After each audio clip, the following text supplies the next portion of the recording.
Hello बच्चों, good morning. आज हम कक्षा 12 के भौतिक विज्ञान में पढ़ने वाले हैं बहुत ही इम्पोर्टेंट और हमारे दैनिक जीवन में बहुत ही लाभदायक एक डिवाइस के बारे में। और जो आपका धारिता वाला जो पाठ चल रहा था उसका लगभग लगभग ये अंतिम टॉपिक है। तो आज हम पढ़ते हैं 1D ग्राफ जनित्र। 1D graph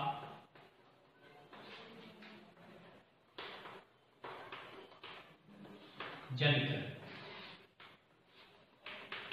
1D graph generator.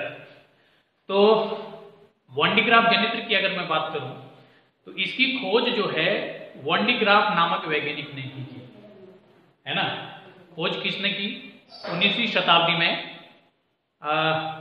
19वीं शताब्दी के प्रारंभ में 1D ग्राफ ने ही इसकी खोज की। तो जो मैं कह रहा हूं आप लोगों को नोट करना है, क्योंकि जो ये थ्योरेटिकल है, थ्योरी ज्यादा बोर्ड पे लिखी नहीं जाती है। तो 1D ग्राफ जनित्र की खोज, सबसे पहले खोज आती है, खोज किसने की? 1D ग्राफ ने 1931 के आसपास या 1911 के आसपास, जो भी रहा होगा, इसमें थोड़ा देख लेंगे। 19वीं शताब्दी का है। तो दूसरा, इसका कार्य क्या है, उपयोगिता क्या है? उपयोगिता है अति उच्च विभव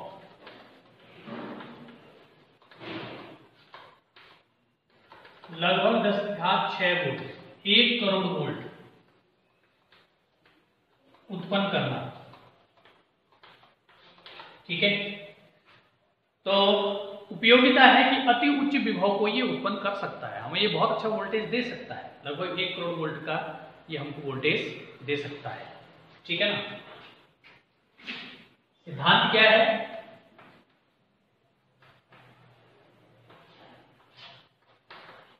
इसका जो सिद्धांत है वो 2 भौतिक घटनाओं पर आधारित है। ठीक है। पहला,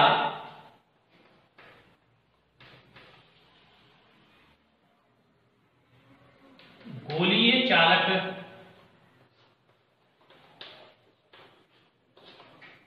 का विभव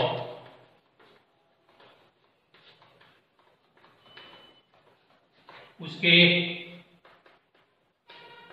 बाहरी पृष्ठ पर रहता है।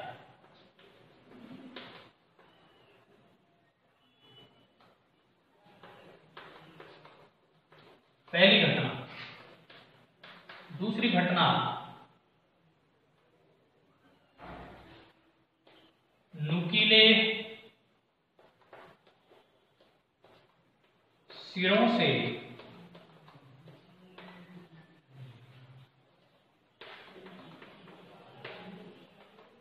आवेश विसर्जन आसानी से होता है,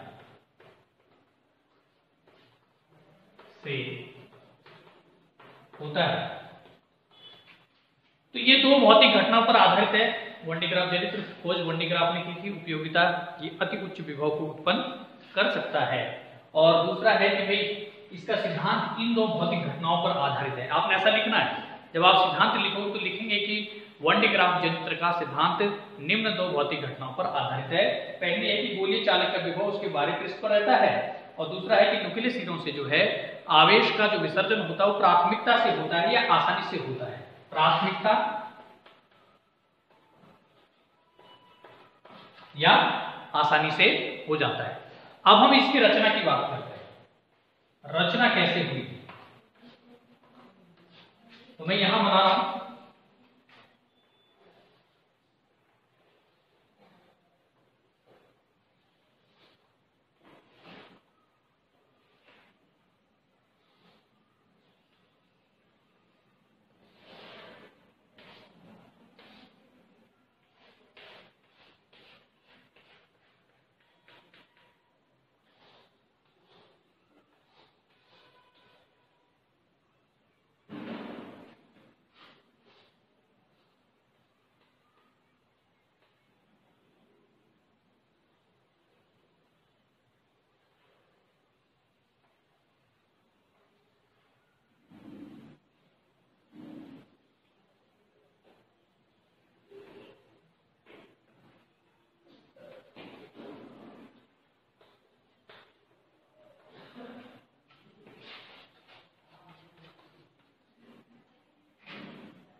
अब इसमें देखेंगे बड़ा सरल, जो वॉन्डीग्राफ जनित्र होता है उसमें एक लगभग 2 से 3 मीटर व्यास का 2 से 3 मीटर व्यास का एक अचालक गोला, इसमें देखिए चालक गोला, इसमें 2 से 3 मीटर त्रिज्या का एक जो है कोई चालक गोला अचालक खंभों की सहायता से, ये अचालक खंभे हैं ए और बी, ये खंभा ए है, ये खंभा बी है, कोई अचालक खंभे होते हैं, इंसुलेटर के बने होते हैं। तो वॉन्डीग्राफ जनित्र में सबसे पहले 2 से 3, ये आपने लिखना है, मैं रचना में कह रहा हूं, मैं इतना यहां लिख नहीं सकता हूं, आपने लिखना है। पहली बात, वॉन्डीग्राफ जनित्र में 2 से 3 मीटर त्रिज्या का एक चालक गोला अचालक खंभों की सहायता से पृथ्वी से लगभग 10 से 15 मीटर ऊंचाई पर लगा होता है। ये खंभों की जो ऊंचाई होगी 10 से 15 मीटर, और गोले का व्यास क्या होगा 2 से 3 मीटर, काफी बड़ा गोला होता है, खोखला होता है ना। और इसमें जो है पहली बात गोला, ये तो हो गया। दूसरा, इसमें 2 घेरियां होती हैं P1 और P2, कॉइल्स होती हैं P1 और P2। आपने सीधे सीधे आटा चक्की देखी होगी तो आप इसको आसानी से समझ सकते हैं। वो घिरनी होगी, आटा चक्की का जो एक चक्का होता है उसी को घिरनी कहते हैं, है ना। तो यहां पर भी 2 घिरनियां हैं, पहली घिरनी P1, दूसरी घिरनी P2। अब इसको जैसे आटा चक्की में एक पट्टा होता ना, वैसे यहां पर जो है एक पट्टा होता है, यानी कि सिरेहीन डोरी होती है, रबर की हो सकती है, सिल्क की हो सकती है, उसकी सहायता से घुमाते हैं, ठीक जैसे आटा चक्की घूमती है। एक को तो विद्युत मोटर्स की सहायता से वहां पे घुमाया जाता है, इंजन की सहायता से घुमाते हैं, है ना। जब आटा पीसते हैं तो एक इंजन के पास होता है एक घिरनी, और उस घिरनी जब वो घूमती है तो दूसरी जो बगल में लगी होती है उसको हम पट्टे की सहायता से घुमाते हैं। ठीक यहाँ पर भी ऐसे ही, ये जो घिरनी P1 है इसको हम विद्युत मोटर की सहायता से घुमाते हैं, और जो घिरनी P2 है इसको हम सिरेहीन डोरी की सहायता से घुमाते हैं। अब लिखना क्या है, पहली बात मैं एक बार रिपीट कर रहा हूं, ये तो मैंने समझाया, रिपीट कर रहा हूं कि इसमें एक 2 से 3 मीटर त्रिज्या का एक चालक गोला होता है, ठीक है, जो पृथ्वी से 10 से 15 मीटर की ऊंचाई पर अचालक खंभों ए और बी की सहायता से लगा होता है। इसमें 2 घिरनियां P1 और P2 होती हैं, ठीक है, तथा एक सिरेहीन डोरी, पट्टा जिसको कहते हैं, सिरेहीन डोरी जो रबर या सिल्क की बनी होती है, इन घिरनियों को जोड़ती है। इतना लिख दिया। इसमें 2 कंघे C1 और C2, कंघे जैसे कृषि वाले कंघे होते हैं नुकीले, वैसे यहाँ पे कॉम 1 एंड कॉम 2, ठीक है। तो इसमें 2 जो है कंघे होते हैं C1 और C2, ठीक है। मैंने कहा था घटना क्या थी कि नुकीले सिरों से जो है आवेशकरण आसानी से होता है, तो यहाँ पर इसके नुकीले सिरे हैं, इसीलिए कंघे लगा रखे, ठीक है ना। तो ये हो गई इसकी रचना, बहुत सरल है।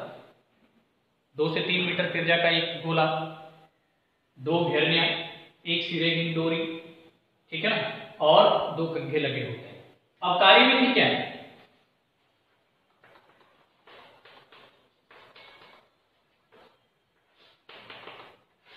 कार्यविधि, जब हम इसको जो है पहले कंघे को जो है HTS स्रोत से जोड़ते हैं, इसको हम यहां से हाई वोल्टेज सप्लाई करते हैं, ठीक है, 10 टू दी पावर 3 से 10 टू दी पावर 4 वोल्ट हम इसको पहले दे देते हैं, यानी कि लगभग 10,000 का वोल्ट पहले देते हैं, लेकिन उसको 10 गुना कर देता, फायदा ये है, 1 करोड़ कर देता है।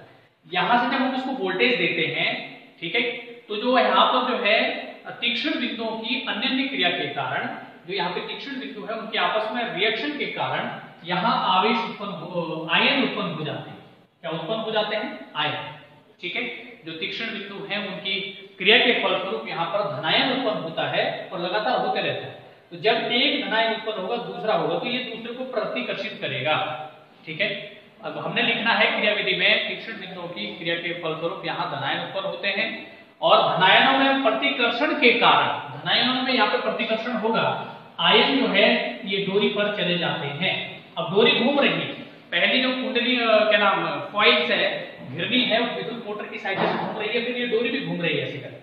अब ये आयन जो है धीरे धीरे डोरी पर ऊपर जाते हैं और फिर यहाँ से जो कंघा C2 है ये इन आयनों को जो है यहाँ पर लाकर इकट्ठा कर देता है, ठीक है। इस प्रकार जो धनावेश है वो गोले के बाहरी पृष्ठ पर जो है बहुत बड़ी मात्रा में इकट्ठा हो जाता है। और हम जानते हैं कि जो आवेश है वो विभव के किसमें है, समानुपात में है। जितना आवेश आएगा, जितना आयन आएगा, ठीक है, उतना ही क्या बनेगा, वोल्टेज यहां पर बनता है। तो हमारा काम यही था कि अति उच्च विभव उत्पन्न करना। मैं एक बार फिर रिपीट कर दूं, जब यहां से जो है कंघे C1 को जो है हाई वोल्टेज से जोड़ा जाता है, अति उच्च वोल्टता से जोड़ा जाता है, तो तीक्ष्ण बिंदुओं की अन्योन्य क्रिया के कारण यहाँ धनायन उत्पन्न होता है। और जब दो धनायन उत्पन्न होंगे उनमें प्रतिकर्षण होगा, ये आयन को आगे फेंकेगा और वो कंघी की सहायता से कहाँ चला जाता है, डोरी पर चला जाता है। अब डोरी अचानक डोरी घूम रही है, इसलिए आयन जो है इस पर क्या करता है, गति करता है। ये आयन यहाँ से यहाँ चला जाएगा, ठीक है, ये लगातार गति कर रही है और कंघा C2 इसको जो है बाहर गोले के पृष्ठ पर एकत्रित कर देता है। इस प्रकार गोले के पृष्ठ का जो विभव है वो अति उच्च हो जाता है। जब ये आवेश बहुत ज्यादा एकत्रित होता है, ये आयन बहुत ज्यादा एकत्रित होते हैं, तो वायु की जो परावैद्युतता है, डाइइलेक्ट्रिसिटी, वो टूट जाती है और आवेश जो है वायु में चला जाता है, ठीक है, वो लीकेज हो जाता है आवेश का। उसको रोकने के लिए हम जो है वन डी ग्राफ जनरेटर को अर्थिंग करा देते हैं, ठीक है कि नहीं, ताकि आवेश जो है वायु में लीकेज न हो, उसको रोकने के लिए हम यहाँ पे करवाते हैं, ठीक है। अब हम लिखते हैं कि माना अंत में यदि गोले के बाहरी पृष्ठ पर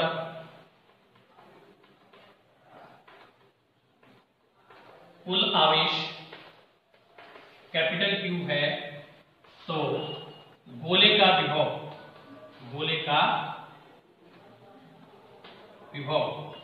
V बराबर 1/4 pi epsilon not Q upon capital R। Capital R इस गोले की क्या है, त्रिज्या है। इस सूत्र से हम कर सकते हैं, ठीक है। ऐसा वन डी ग्राफ यंत्र जो है हमारे IIT कानपुर में भी लगा हुआ है, ठीक है कि नहीं। तो इसमें हम एक बार फिर बात करते हैं, क्या वन डी ग्राफ जनरेटर की खोज किसने की, वन डी ग्राफ जनरेटर की खोज की वन डी ग्राफ नामक वैज्ञानिक ने 19वीं शताब्दी में की। ये डेट जरा देख लीजिएगा, सन कौन सा है, मैं इसमें कंफर्म नहीं हूं, क्योंकि साइक्लोट्रॉन इसका लगभग एक साथ है, तो फिर इसमें कंफ्यूजन होता है। अच्छा, खोज मालूम हो गया है। उपयोगिता है अति उच्च विभव, यानी कि लगभग 1 करोड़ का विभव उत्पन्न करना, ठीक है। सिद्धांत क्या है, इसका सिद्धांत दो भौतिक घटनाओं पर आधारित है। पहली घटना है कि गोलीय चालक का जो विभव है वो उसके बाहरी पृष्ठ पर रहता है और नुकीले सिरों से जो है आवेश विसर्जन प्राथमिकता से होता है। ये जो नुकीले सिरे हैं, यहाँ से आयन का जो विसर्जन, आयन जा रहा है, यहाँ से वापस आ रहा है, ये आसानी से होता है, इसीलिए इसमें कंघे लगे होते हैं। यही दो घटनाएं इसको जो है परिपूर्ण करती है। रचना क्या है, रचना मैं रिपीट कर रहा हूं, वन डी ग्राफ जनरेटर में 2 से 3 मीटर त्रिज्या का एक गोला, ठीक है, एक गोला जो है दो अचालक खंभों की सहायता से पृथ्वी से लगभग 10 मीटर से 12 मीटर या 10 मीटर से 15 मीटर की ऊंचाई पर लगा होता है। इसमें दो घिरनियां P1 P2 जो सिरेहीन डोरी रबर या सिल्क की हो सकती है से जुड़ी रहती हैं और कंघे C1 और C2 लगे हुए हैं, ठीक है। ये इसकी रचना होगी। अब हम कार्यविधि की बात करते हैं। कार्यविधि क्या होगी कि जब हम जो है कंघे C1 को जो है अति उच्च विभव देते हैं, लगभग 10⁴ वोल्ट जब देते हैं, तो तीक्ष्ण बिंदुओं की अन्योन्य क्रिया के कारण, तीक्ष्ण बिंदुओं की आपस में क्रिया के कारण यहां धनायन उत्पन्न होता है। और धनायन जब उत्पन्न होगा तो धनायन में आकर्षण के कारण ये धनायन आगे बढ़ता है। कंघे C1 के नुकीले सिरों की सहायता से ये डोरी पर चलना प्रारंभ कर देता है और डोरी लगातार चल रही है, इसलिए कंघा C2 जो है ये आयनों को जो है बाहर ले लेता है और आयन लगातार गोले के बाहरी पृष्ठ पर एकत्र हो जाते हैं। और जितना आवेश आएगा, आवेश और विभव एक दूसरे के समानुपाती है, आयन जितना आयन आएगा उतना ही गोले का विभव बढ़ता जाएगा। इस प्रकार गोले का जो विभव है वो बहुत ज्यादा हो जाता है, लगभग जितना हमने दिया उसका 10 गुना हो जाता है ना, 10 गुना, लगभग 100 गुना हो जाता है। 10 की घात 4 दिया, 10 की घात 6 हो गया, है ना, तो लगभग 100 गुना हो गया। जितना हमने दिया 10,000 दिया तो उसका जो है सीधा 1 करोड़ हो गया, ठीक है कि नहीं। और यदि गोले के बाहरी पृष्ठ पर कुल आवेश कैपिटल Q है तो गोले का विभव का सूत्र ये है V = 1/4πε0 Q/r। ठीक है, तो इस प्रकार आपका ये वॉन डे ग्राफ जनित्र है। आप इसको अपनी बुक में भी देखिए, बार बार समझिए और समझने के लिए वीडियो को बार बार देखेंगे। तो आज के लिए फिलहाल इतना ही, कल हम अगला पार्ट शुरू करेंगे। धन्यवाद।